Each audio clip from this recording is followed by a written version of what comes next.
今日の日だよ。すみません、死んでみたらいかがでしょう。花火より赤ずきんちゃんの方が綺麗ですね。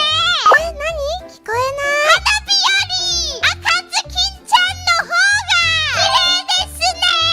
何？聞こえない。このド貧乳、このド貧乳、このド貧乳。